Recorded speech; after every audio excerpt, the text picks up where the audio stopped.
Agrocampus Radio, Ciencia, Agro y Sociedad. El espacio institucional de la Facultad de Ciencias Agrarias que busca aportar a la discusión sobre territorios rurales, ruralidad y producción agraria. Conduce Vicedecanatura Académica de Facultad.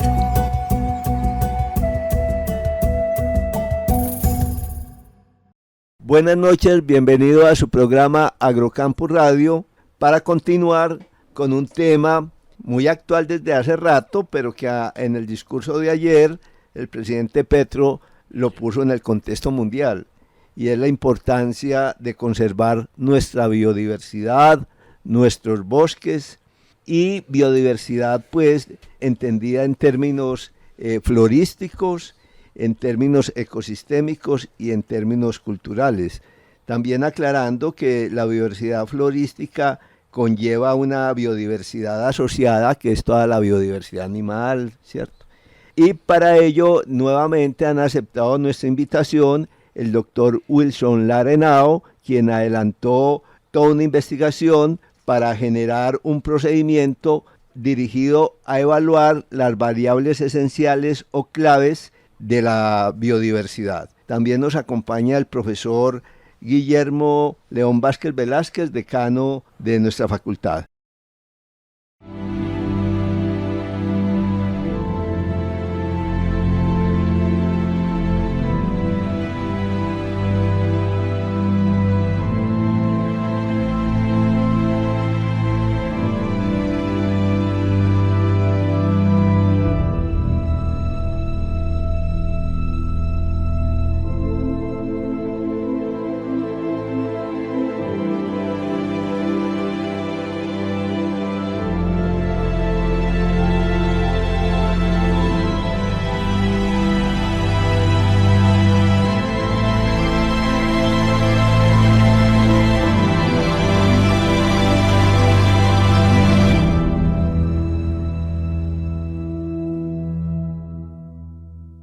Les dejo los micrófonos para que saluden y introducirnos en el tema de fondo, que es el desarrollo de la investigación y los productos obtenidos por el doctor Wilson Lara.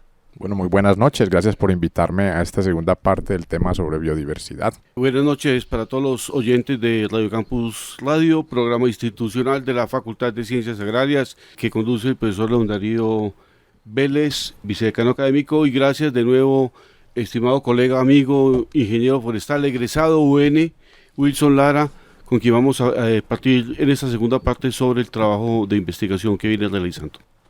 El profesor Wilson Lara, como hemos dicho, adelantó un proyecto en Estados Unidos con fondos NASA, ya nos explicará cómo fue, para el estudio de los bosques mediante el monitoreo de variables estructurales de la biodiversidad dentro de lo que es el grupo de observación de la Tierra de la NASA. Ellos se centraron entonces en un método, un procedimiento con las herramientas actuales muy potentes y modernas que se han generado, y podríamos decir que lo que hicieron fue integrar productos de sensores remotos para fortalecer el grupo de observación de la biodiversidad en Colombia. Cuéntenos y explíquele a la audiencia, doctor Wilson, ese título que nos dice. Sí, Colombia es uno de los 3 países que ha ratificado el grupo de observación de biodiversidad. Ese grupo es liderado en parte por el Instituto von Humboldt. Nosotros escribimos una propuesta junto con Temple University y el Instituto von Humboldt, que tuvimos recursos para diseñar una infraestructura que permita a personas que no tienen experiencia en computación utilizar tecnología para observar la biodiversidad en Colombia. Nos había dicho que uno de los productos fue desarrollar un algoritmo. Antes de que nos explique cómo se desarrolla un algoritmo, porque es una parte más técnica, ¿a qué apuntaba el algoritmo y qué productos se obtuvieron y cómo puede ser utilizado en Colombia para eso de medir variables esenciales de la biodiversidad? Sí, básicamente el algoritmo es una interfaz que permite derivar métricas de biodiversidad procesando información colectada tanto por el Instituto von Humboldt, otras instituciones, por ejemplo IDEAN y la Agencia Espacial de Aeronáutica de los Estados Unidos. Básicamente información satelital y también otros productos disponibles en repositorios de uso libre. Por ejemplo, productos para medir la cobertura de bosque, los cambios de bosque, también para medir cambios de porcentaje de dosel, para medir, por ejemplo, alturas. Hay un sensor que se llama JEDI, que está midiendo alturas de dosel desde el 2018, entre otros algoritmos. Entonces lo que hace la interfaz es derivar, los usuarios simplemente proveen una región de interés que la pueden trazar en un mapa en la interfaz y entonces seleccionan qué variable de diversidad quieren calcular. Dentro de esas variables está, por ejemplo, calcular los cambios de área, generar series de tiempo entre el año 2000 y el año 2022, cambios de área, pero también cambios, por ejemplo, en métricas de paisaje, como hablábamos, circularidad o, por ejemplo, dimensión fractal, entropía condicional, entre otras variables. Eso, pues, nombrado así parece muy sencillo, ¿no? Entonces uno traza un mapa y elige la variable que quiere ver en esa área seleccionada en el mapa. Correcto. Eso parece muy sencillo. Pues la idea, ¿cuál es la complicación ahí? Eso, detrás de eso hay una cantidad de algoritmos que están procesando información que no tienen las mismas granularidades, que no tienen las mismas geometrías, ¿cierto? Entonces hay que alinearlas. Hay algoritmos que están implementando otro tipo de paquetes estadísticos para entonces derivar las métricas. Por ejemplo, hay un paquete estadístico que se llama Landscape Metrics, que puede calcular más de 150 métricas de paisaje, ¿cierto? Entonces lo que hace esa interfaz es hacer amigable esos procesos de cálculo, ¿cierto? Para obtener los indicadores, ¿cierto? Por ejemplo, un tomador de decisiones podría estar interesado en saber cuál es el área, cómo ha cambiado el área de bosque en un municipio. La interfaz permite calcular cambios de bosque en cualquier municipio, no solamente en Colombia, sino en el planeta, o calcular cambios de bosque en cualquier país de una forma amigable. Eso, pues, la interfaz está construida a partir de un contenedor Docker. Pues, un contenedor Docker es un ambiente en Linux que permite de alguna manera evaluar una serie de comandos sin que esos comandos dependan de los programas del computador. Entonces uno puede desplazar el Docker. Ese Docker contiene un paquete de R que nosotros desarrollamos, un paquete que se llama EcoChange. Es básicamente el cerebro del Docker. Ese paquete está compartido en CRAN, que es un repositorio de R. Entonces cualquier persona puede descargarlo, no solamente de Colombia, sino de otras partes del planeta. Y tiene también unas rutinas para leer bases de datos. Las bases de datos están almacenadas en Mongo, rutina Mongo, y están almacenadas en un servidor de Amazon Web Server. Y el contenedor envía información a una interfaz en Shiny. Esa interfaz, pues, es una serie de pestañas, en fin, y de comandos interactivos que le facilitan, ¿cierto?, a las personas hacer esos cálculos y derivar esas métricas. Pues básicamente eso es. Sí, entonces uno se sienta ahí y uno selecciona el área y ejerce unos comandos y obtiene los resultados que se esperan.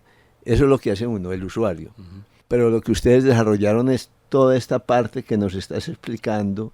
Correcto, sí, nosotros desarrollamos eso, pues no fui yo solo, fue un equipo de investigación. Yo lideré el desarrollo del paquete de R, ¿cierto? Víctor también, pues, trabajó en el desarrollo del Docker Container. Yo contribuí en algunos elementos del Docker. Y bueno, con la gente del Humboldt trabajamos en obtener las bases de datos. Ellos tienen cantidad de información espacial. Yo creo que es la entidad que más información sobre biodiversidad tiene en el país. Ellos han estado colectando información y han estado hablando incluso con las comunidades, y entonces validando información y pues interactuando con otras instituciones, por ejemplo IDEAM o el CINCHI, en fin, otras instituciones. Entonces nosotros tuvimos acceso a toda esa información y las pusimos en un módulo de ingestión de datos que está dentro del Docker. Entonces creamos unas rutinas que llaman esos datos, no solamente llaman esos datos, pero que implementan el paquete EcoChange para descargar bases de datos globales. Por ejemplo, lo que hablábamos ahora, cobertura de bosque, cambios de cobertura de bosque entre el año 2000 y el año 2022. Hay un algoritmo que tiene toda esa información. Esa información está alojada en la Universidad de Maryland. Entonces el paquete se conecta con la Universidad de Maryland y descarga esa información, ¿cierto? Y entonces las rutinas del paquete lo que hacen, una vez el usuario provee la región de interés, entonces cortan y homogenizan esos datos y los llevan al sistema métrico, porque mucha de esa información está en coordenadas geográficas. Los llevan al sistema métrico para poder derivar, hacer cálculos y medir las métricas que se necesitan. Tal vez a usted le va a causar sonrisa la pregunta que le voy a hacer. Y es que los que no estamos conectados con esta tecnología tan avanzada, ¿cierto?, y programas tan potentes, uno diría, antes cómo se hacía eso.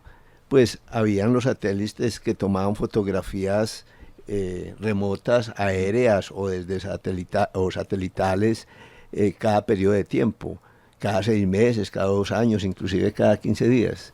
Y entonces uno tomaba ese juego de los sensores remotos de imágenes y los llevaba también al computador y construía uno como esa dinámica del bosque en 10, 15 años.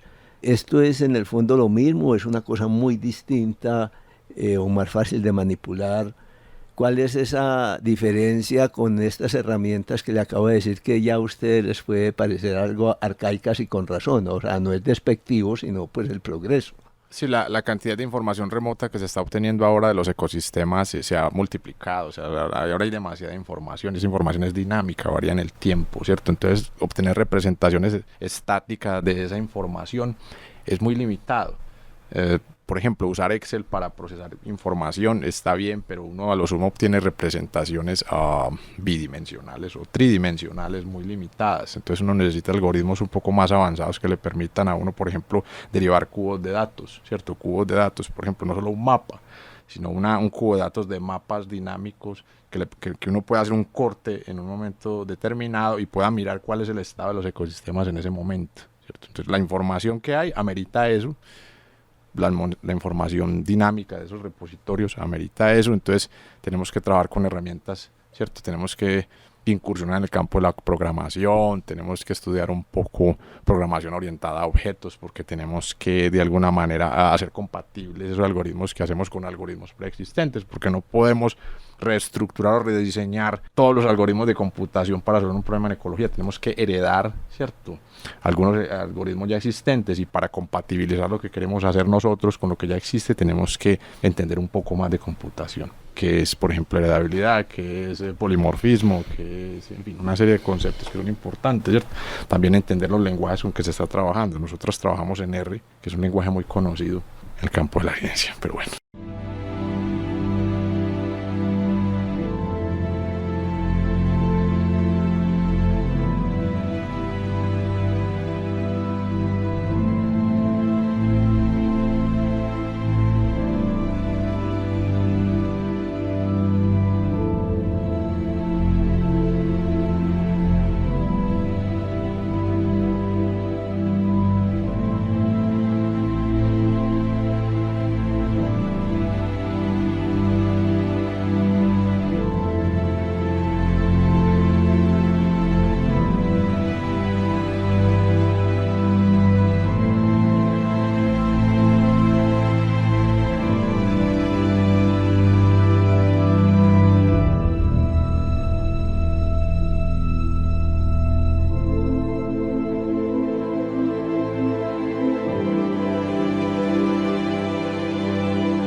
Wilson, te voy a llevar a un terreno de utilización de la información. Recuerdo que hace unos 15 años, por ahí así, el presidente Lula da Silva en Brasil, bueno, apenas llega el gobierno y dice, bueno, ¿cómo voy a proteger la Amazonia? Que es el reclamo de todo el mundo. Un profesor de la Escuela Superior de Agricultura que estuvo por aquí en el departamento, en la facultad, asesor del Ministerio de Medio Ambiente de Lula da Silva, cuenta cómo el presidente reunió a los ministros y dijeron, bueno, ¿qué tenemos para proteger la Amazonia? Ministerio de Defensa tenía una base militar no sé dónde, el Ministerio de Salud tenía por allí unos centros para atención de los indígenas y el otro, y armó un paquete, no de cosas nuevas, sino de lo que ya tenía, pero que no estaba articulado. Trayendo a Colombia el tema, hemos visto como el nuevo gobierno se propuso también lo mismo, y comenzó a hacer por lo menos en el discurso, a hacer una política, o a generar mejor una política de prevención de la deforestación de la Amazonia, la conservación de la biodiversidad, y otra vez volvemos al discurso del presidente de las Naciones Unidas y a los helicópteros que ya llegaron y no sé qué. La pregunta es, en ese contexto de protección, de conservación, ¿cómo esta información apunta a la toma de decisiones, a la generación de políticas, a la generación de estrategias de conservación de los recursos naturales amazónicos y en general de todos los recursos boscosos del país. Pues el objetivo es utilizar la tecnología para llevar toda esta información que se ha derivado remota a cualquier persona. Que cualquier persona pueda utilizar esas herramientas tecnológicas para de alguna manera medir sus ecosistemas.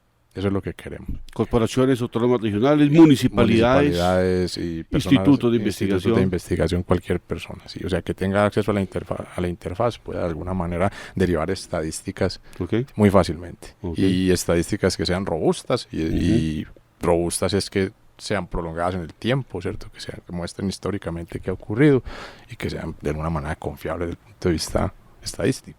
Eso es lo que generar alertas. Exacto. Identificar áreas, lo que llaman hotspots de degradación, donde está ocurriendo la degradación para que en un momento dado, si se han de tomar decisiones, ¿cierto? Se opere en las regiones adecuadas, ¿cierto? Eso es lo que nosotros queremos con estos algoritmos. En ese camino de desarrollo, de investigación, ¿cuáles son las próximas fronteras? ¿Hacia dónde se quiere llegar? ¿Qué hace falta por desarrollar, por conocer? Hace falta, como hablábamos en el programa anterior, bajar esa información que todavía es muy proxy, ¿cierto? Bajarla al territorio, con todas las connotaciones que eso tiene. Dificultades y logísticas, ¿cierto? Involucrando a la gente. Claro. ¿Cierto? Eso es un gran reto que tenemos, pero hacia allá tenemos que ir. Nos contabas en esa perspectiva de la pregunta del profesor Guillermo, nos decías que este algoritmo fue validado con un estudio de caso en el medio caquetano. En el río Putumayo, en Cartagena de Chairá. Sí, cuando intentamos publicar el algoritmo, esto fue en Methods in Ecology and Evolution, nos plantearon que era importante hacer un estudio de caso. Entonces decidimos trabajar en una municipalidad que ha sido muy golpeada por el establecimiento de cultivos ilegales, por la apropiación de tierras, por la minería ilegal, como fue Cartagena del Chairá. Entonces hicimos un ejercicio con el paquete EcoChase en Cartagena del Chairá, midiendo cambios en la matriz de bosque, utilizando entropía condicionales. La entropía condicional, a mayor entropía, ¿cierto? Mayor degradación de los ecosistemas. Entonces medimos la degradación del ecosistema y nos dimos cuenta que el ecosistema se ha degradado de norte a sur. Y esa degradación la medimos involucrando variables de cobertura de dosel. Al mismo tiempo, pues estudiamos cómo afectaba esos cambios de cobertura de dosel a un primate de la región, el Leontoceu nigricollis, y establecimos con esa investigación de que el primate se ha tenido que desplazar hacia el sur, incluso ha probablemente tenido que desplazar por fuera del país. Entonces hicimos una discusión sobre cómo estamos perdiendo diversidad en el país por degradación. Lo que se constató ahí con la aplicación del algoritmo es lo que visualmente se ve. Sí, es lo que visualmente se ve, pero también se puede medir. ¿Cuál ha sido el cambio de área? ¿Cierto? ¿Dónde está ocurriendo la degradación dentro de la municipalidad? Para, si en un momento dado se van a establecer medidas de restauración, entonces priorizar esas áreas. Por ejemplo, hay que priorizar las áreas alrededor de los ríos y en el norte, en las áreas que dan ya casi contra los Andes, en este caso. O sea, que ayudan a los tomadores de decisiones a saber dónde deben de comenzar las labores de restaurante de los bosques, en fin. Yo veo una cosa allí, doctor Wilson, y que usted ha sido un poco, no sé si tímido con esto, porque usted lo explica de manera muy sencilla, ¿cierto? Y dice, no, pues es muy sencillo. Lo que le entiendo con esto, con este algoritmo, voy a emplear una palabra que usted utilizó ahora y me dice si la estoy utilizando bien. Aprovecha cubos de información, o sea, ese paso de herramientas que le mencionaba ahorita a esto, a una herramienta como el algoritmo, es necesaria porque ya hay demasiada información que necesita ser procesada y analizada y los instrumentos anteriores no lo permitían. Esto quiere decir que lo que usted nos cuenta con el caso del Chairá no es solamente lo que visualmente se ve, sino toda la información que se puede generar al interior del conocimiento de esa área, de ese ecosistema, y a partir de allí con esta herramienta empezar a generar indicadores para ver el estado de la biodiversidad en la perspectiva que se quiera, ¿cierto? O sea, usted lo dijo, esto corroboró esto, pero si alimentamos el algoritmo con toda esta información de biodiversidad florística, además de la ecosistémica, y se le introduce variables de manejo de las culturas produce pues análisis más complejos y más completos complejos para tomar decisiones. Correcto, sí. A ver, hay varias líneas de análisis ahí. Una es que los bosques tienen demasiados atributos. Nosotros nos hemos enfocado en ciertos atributos del bosque, ¿cierto? Me refiero incluso como ingenieros forestales, ¿cierto? Nosotros medimos diámetros, alturas, variables pues que conocemos mucho en el sector forestal, pero hay muchos atributos. Y uno, por ejemplo, tiene localizaciones de árboles y sabe que estos árboles están enfermos y estos no, por ejemplo. Eso implica atributos y eso tiene unos retos estadísticos, eso hay que modelizarlo, ¿cierto? Hay funciones, ¿cierto?, de variabilidad espacial de punto que cuando uno involucra atributos, entonces ellos ajustan funciones bivariadas, donde unas distribuciones varían en relación a las otras. Yo creo que la computación nos da la oportunidad de mirar, valorar mejor los ecosistemas en función de que es posible medir esos atributos, es posible cuantificar esos atributos, porque ese es el tema de la biodiversidad, ¿cierto? Es la riqueza que nosotros tenemos. Y en computación toda esa riqueza tiene una connotación de atributos, ¿cierto? Es un tema un poco abstracto, pero así es. Lo bonito de la biodiversidad es que es abstracta, ¿cierto? Y nosotros lo que tenemos que hacer sencillo eso, generar algoritmos que de manera sencilla nos permiten medir esa complejidad, ¿cierto? Entonces, básicamente, ese es el algoritmo que tenemos, ¿cierto? Por ejemplo, mediante métricas de paisaje podemos hacer simple lo que a simple vista es complejo. Es un ejemplo, por ejemplo, usando métricas de paisaje, utilizando funciones de variabilidad espacial, ¿cierto? Podemos extraer métricas, por ejemplo, de la L de Ripley o de la K de Ripley, que es una métrica es un variograma que te muestra patrones espaciales entre árboles, por ejemplo. Uno puede extraer métricas de ahí, por ejemplo, el tamaño mínimo ocupado por una liana, ¿cierto? Si para y entonces eso decimos, bueno, eso es muy técnico, estamos diciendo, no, pero de pronto alguien, una comunidad, un grupo de indígenas puede estar interesado en eso, ¿cierto? Si les damos esas herramientas, ellos pueden utilizar eso más su conocimiento ancestral para valorar mejor la liana o, en fin, la planta medicinal o, en fin, la distribución espacial de esa planta medicinal, ¿cierto? ¿Dónde está la planta medicinal? Si se quema ese bosque nunca lo sabremos. Si por lo menos lo medimos, podemos decir, mira lo que se quemó, hay que, ¿cierto?, darle mayor importancia a eso porque es que realmente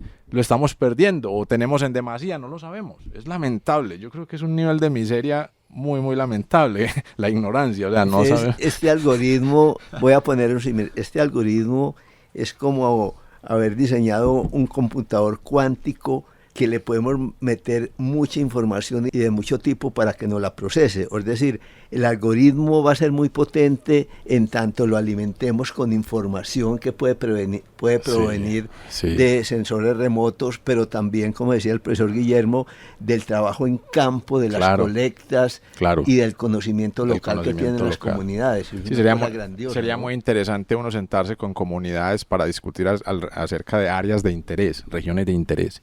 Y entonces una vez tenga esas regiones de interés para las comunidades, bajar la información satelital correspondiente a esas regiones de interés que ellos tienen y derivar esas métricas y decirle, mire, esto tiene un nivel de entropía muy alto, esto se está destruyendo, este ecosistema no se va a sustentar porque está en un proceso de degradación, ¿cierto? Que no se sustenta a sí mismo. Decirles a ellos eso. Y que ellos digan, sí, nosotros sabemos eso y sabemos que en otro lugar, pues, de alguna manera poner a hablar la tecnología con el conocimiento ancestral, si es que lo podemos llamar así, sería maravilloso. Y ya son una anotación que se me viene aquí a la cabeza de algo que siempre me ha llamado la atención de mis cursos de ecología en la maestría, estudiar la rareza, ¿no? Porque en la naturaleza la rareza es rara. La rareza es un concepto ecosistémico, yo creo, muy, muy interesante y muy complejo. De hecho, rareza es un algoritmo, es un concepto matemático, entonces sí, yo estoy totalmente de acuerdo. La singularidad, ¿no? La singularidad, así es. Bueno, profesor León Darío, estimado colega Wilson, ha sido, creo, un diálogo muy interesante. Por supuesto, no es para un programa radial, solamente es un abrebocas, es para unas conferencias o un curso, si se quiere llegar allá. Lo interesante es haberte tenido por aquí en tu visita a Colombia, saber que un colega, Orgullo UN, egresado de la Facultad de Ciencias Agrarias, está en desarrollos tan interesantes, en instituciones tan importantes, mirando temas de complejidad y de interés mundial, ¿no? Entonces, de mi parte, muchas gracias por tu asistencia, por este programa, por los 2 programas que hicimos y profesor León Darío. Gracias, profesor Guillermo, ¿no? Ya para despedirnos, simplemente anotar que la investigación que hiciste es con fondos NASA, de la NASA, tiene que ser algo que ellos consideran importantes a nivel mundial, no es una cuestión aquí para nosotros. Una última pregunta y para que te despidas de la audiencia y si tienes alguna otra reflexión. La NASA financió esto. ¿Cuántos proyectos similares financió la NASA en el mundo? O si hay otros, ¿qué tantos proyectos se están desarrollando en esta perspectiva? Bueno, hablando en el contexto de la convocatoria del 2017, NASA solo financió 3 proyectos GeoBon y todos 3 fueron en Colombia. En ese momento había un interés, una atención muy alta en el país porque en ese momento se firmó el Tratado de Paz en Colombia, el presidente se ganó el premio Nobel, entonces todas estas instituciones científicas tenían la atención puesta en Colombia. Por eso fue que fue un año muy propicio para obtener recursos y continuar con esta labor de investigación en biodiversidad. Muy bien, muchas gracias, doctor Wilson Lara Henao, por estar entre nosotros. Pues después de su postdoctorado en Estados Unidos desarrollando este algoritmo, llegó a Suecia, también en una comunidad científica, a desarrollar otro proyecto que tiene que ver con todo esto de algoritmos y la parte computacional. Muchas gracias por estar entre nosotros, por haber venido a su alma mater en esta visita de vacaciones que está haciendo. Y bueno, le dejo los micrófonos para que se despida de nuestra audiencia y especialmente para que anime a nuestros estudiantes de pregrado y posgrado que llegar a esas grandes ligas solo es cuestión de disciplina y trabajo. Bueno, sí, eso es cierto. Pues en el caso mío, yo diría que cuando uno persevera logra lo que quiere. Y perseverar y de alguna manera amar lo que se hace. Cuando uno ama lo que se hace no tiene ningún problema. Cuando uno le gusta lo que hace. Yo creo que eso de lo que llamamos en Antioquia salir adelante es obvio, ¿cierto? De hecho, si uno no tiene muchos recursos, está haciendo lo que le gusta, la misma vida le va trayendo posibilidades. La actividad sobre lo que hace va abriendo puertas, con toda seguridad. Y bueno, yo creo que eso hace parte del desarrollo de las personas, tener retos. Cuando uno es pobre tiene muchos retos. Y también es muy interesante esa posición porque es la oportunidad de, mediante la actividad intelectual, ¿cierto?, solucionar esos retos. Pero no solo solucionar los retos, sino en un momento dado cuando se solucionan, tratar de proyectarle eso a la comunidad, ¿cierto? Compartir con los demás lo que uno ha logrado. Yo tengo mucho amor por Colombia, tengo mucho amor por esta carrera y tengo mucha expectativa de seguir trabajando en ecología en Colombia, porque es el país más megadiverso del mundo. Entonces, obviamente, es muy interesante. Muchas gracias por invitarme a este programa.